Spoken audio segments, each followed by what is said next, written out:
ഒരു ചട്ടി എടുത്ത് അടുപ്പത്ത് വെച്ചിട്ടേ വെളിച്ചെണ്ണ ഒഴിച്ച് നല്ലപോലെ ചൂടാവുമ്പോൾ അതിലേക്ക് കുറച്ച് ഉലുവ, വെളുത്തുള്ളി, സവാള, ഇഞ്ചി, പച്ചമുളക് ഇതെല്ലാം ഇട്ട് നല്ലപോലെ വഴറ്റിയെടുക്കണം കേട്ടോ. അതിനുശേഷം നമുക്ക് നല്ലപോലെ വഴറ്റണം.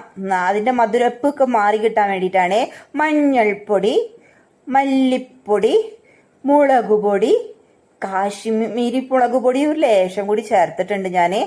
അതും കൂടി അങ്ങ് ചേർക്കണം കേട്ടോ. എന്നിട്ട് നല്ല പോലെ അങ്ങ് വഴറ്റിയെടുക്കണം. നല്ല പോലെ വഴണ്ടു വരാനായിട്ട് നമ്മൾ ചട്ടി ഇങ്ങനെയല്ലേ കിടക്കുന്നത്. അപ്പൊ നമുക്ക് കുറച്ച് ചൂടുവെള്ളം ഒഴിക്കാം.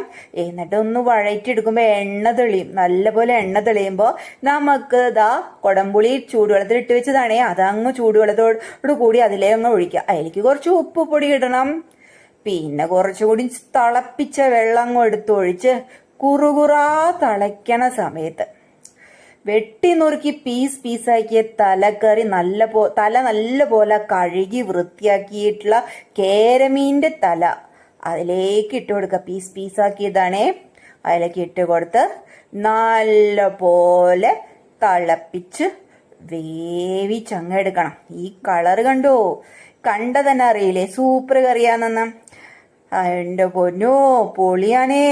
എന്നിട്ട് അതങ്ങ് നല്ല പോലെ അടച്ചു വെച്ച് വേവിച്ചെടുക്കണം. തിളപ്പിക്കണം, നല്ല പോലെ തിളയ്ക്കണേ.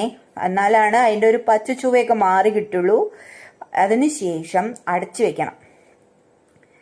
എന്നിട്ട് ഇതങ്ങ് തിളച്ച് മറഞ്ഞ് കുറുകി വെന്തു വരുമ്പോ നല്ല ചൂട് ചോറിലൊക്കെ ഈ കറിയും കുറച്ച് കപ്പ വേവിച്ചതൊക്കെ കൂടി, കപ്പയല്ലാട്ടോ, തൃശ്ശൂർക്കാരുടെ കൊള്ളിക്കറിയും കേരമീൻ തലക്കറിയും കൂട്ടി അങ്ങ് ഒരു പിടിയുണ്ടേ. പൊളിയാണ് കേട്ടോ, വൻപൊളി. കണ്ടോ? കുറച്ച് വെളിച്ചെണ്ണ മുകളിൽ ഇങ്ങനെ ഒഴിച്ചു കൊടുക്കുന്നത് വളരെ നല്ലതാണേ. നല്ല ടേസ്റ്റ് ഉണ്ടാവും. കണ്ട ഇങ്ങനെ ഒഴിച്ചു കൊടുക്കണേ.